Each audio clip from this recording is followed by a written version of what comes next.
Assets in old age become a liability. Income in old age is a real asset. So why don't I give you real assets in old age?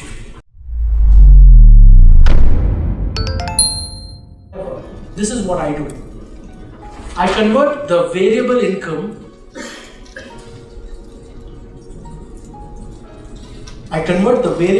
from your property into guaranteed income. So what we do is we start removing some of that income, the rental that you get or the income that you get from your property. We take that out and we start moving it towards guaranteed income products. So that we have got some income on the side that in case you cannot rent out your apartment for maybe 1, 2, 3, 4 months, you're not worried, I will still give you some income. Because when you're old, when you're 85, 90, even 80 or even 75, you don't want to be running around looking for tenants. Assets in old age become a liability. Income in old age is a real asset. So why don't I give you real assets in old age? This is one of the most common objections I get. One of the other objections I get is, so the second objection that I get a lot, third objection. So the third objection that I get a lot is, Sanjay, I'd rather put money in fixed deposits. How many of you have heard that? Okay, instead of doing retirement planning, I'd rather put the money in fixed deposits. What are the advantages of fixed deposits? So let's look at FD. Fixed deposits, what are the advantages? Yes, sir?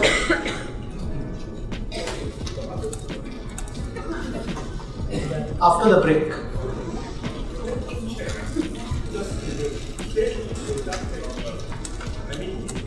Okay, questions. Can we take the questions after the break?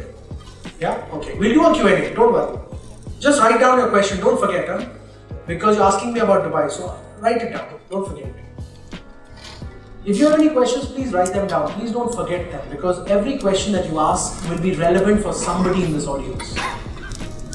It will be relevant, because whatever we are discussing as a profession. You see, I'm not a trainer. Let's get one thing very clear. I'm not a trainer, I'm not a speaker, I'm a practitioner just like you. I'm an insurance agent. I sell insurance every day, I'm not a trainer. Everything that I'm sharing with you is a real conversation that I have with my clients. I'm not here to teach you anything, I'm only here to share with you what I do with my clients. Because the objections you get are the same objections that I will get at some point. So you might ask me a question that my client will ask me. And if I don't know the answer, fantastic, we all get to learn together. If I know the answer, I'll be able to share it with you. So I'm not saying I have the answer to every question. What I am saying is, I'm only sharing with you the strategy that I use. I use these strategies to do the business that I do. If you like to copy it, you're more than welcome to. It's just my opinion otherwise. Fair? Alright, so one of the most common objections that I get is, Sanjay, I'd rather put the money in fixed deposits. How many of you get that objection? Okay, some of you get that objection, fantastic. So what are the advantages of fixed deposit? It's liquid. It's liquid. It has short-term guaranteed returns. What is the longest fixed deposit you can do? 5 years, right? Yeah? Yes, no? What's the longest fixed deposit? 3, 4, 5? Yeah, but how long is the one deposit? 5 years? Yeah, so the maximum is 5 years, right? So you have a 5-year short-term guarantee. Because the rate is not guaranteed. After 5 years, the rate can change. True or not? Yeah? So that is what one of the risks is, reinvestment risk. The rate can fluctuate. Yeah? What else is the advantage of fixed deposit? Your principal is guaranteed because your short-term is guaranteed returns. Yeah, so I've already written that. It's liquid, short-term guarantees, principal guaranteed. The biggest disadvantage of fixed deposits is reinvestment risk.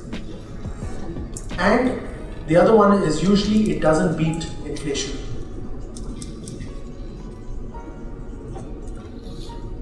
It usually doesn't beat inflation.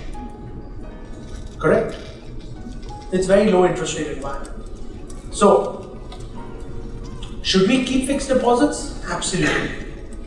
Fixed deposits is a very important asset on all our balance sheets. But there's only so much that you should hold in fixed deposits.